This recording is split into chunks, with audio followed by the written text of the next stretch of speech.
Well, today Charleston remembers the lives lost at Mother Emanuel AME 11 years ago today.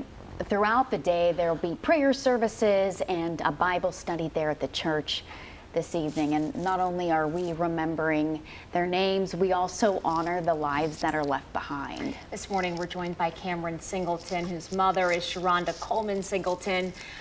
We thank you so much for joining us this morning. We know it is a very, very difficult day today, so we thank you for waking up early and taking the time to be here. You're welcome.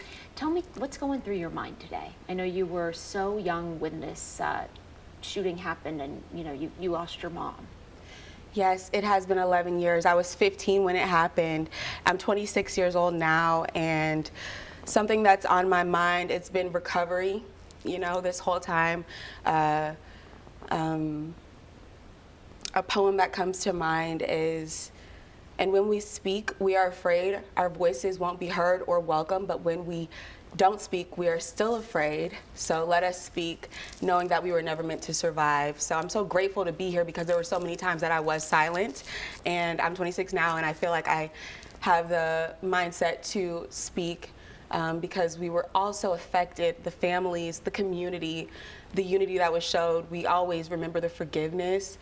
One important thing about healing, though, I've learned is to look at it and talk about what actually happened other than just forgiving, is like naming it, and having conversations and reconciling together. So unity, spending time with family, recovering, crying, healing, journaling, wellness has all been a part of my journey. Yeah, so far.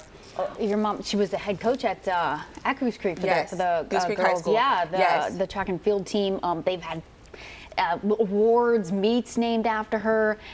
Of course, the support in the days after too. I always think about the walk over the Ravenel. What does it mean to have that support and to have that legacy? Your mother's name will live on forever. Right, Charleston strong. It's something that's always been inside of me too. It's like that pride, and right now I'm kind of like 1 foot in this country, 1 foot out. I'm traveling a lot, feeling free other places, and I'm still having so much love for my community and unity that I felt during that time, and I would love to see that continue to feel that. Other than forgiveness and unity, let's talk about it, what really happened and how we can get past that, to heal together.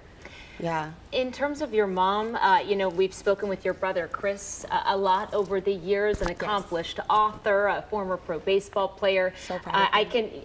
I imagine so. You both are so well spoken for.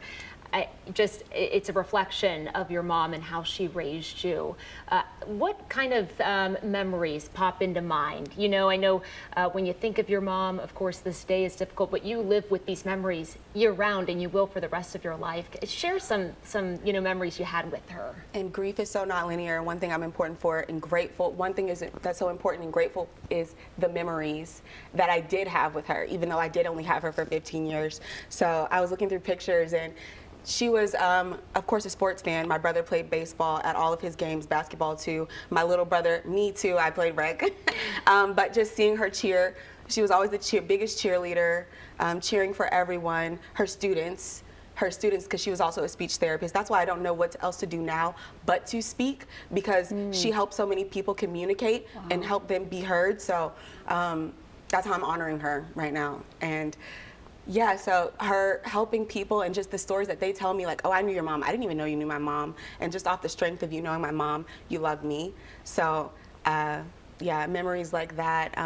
Her just taking the time to pray with us before we go to school, to pray over us at night. Yeah. You mentioned, oh, you love me because you love your mom. I got to say, you're an easy person to love. You have this light about you, and you can see it through the pictures of your mom, the light in her eyes, and we can see that with you today. Thank you. I want to make sure you get to ask your question. Oh yeah, we were talking about this. You're 26 now. Maybe in the future, I don't know if it's in your plans. One day you have children. What kind of stories would you tell them about your mom, and how would you keep her legacy alive as you maybe one day raise kids. And like I said, I don't know if that is, something that you want to do. Right, and that's something I think about now because I even have 2 nephews and a niece. So I think about that now, like they want to know about their grandparents too. Something that I will tell them that, of course, Chris dubbed it, but love is stronger than hate, accepting people, loving people, respecting people, communicating and making sure your voice is being heard, because that's something, advocating for yourself, that's something that my mom really stood for, helping other people and just showing love, being honest. That's what I think she really stood for, yeah. The title of Chris's most recent book, Love Thy Neighbor, and I believe that's one of the more recent ones. That's my son, one of his favorite books. It's such a good story.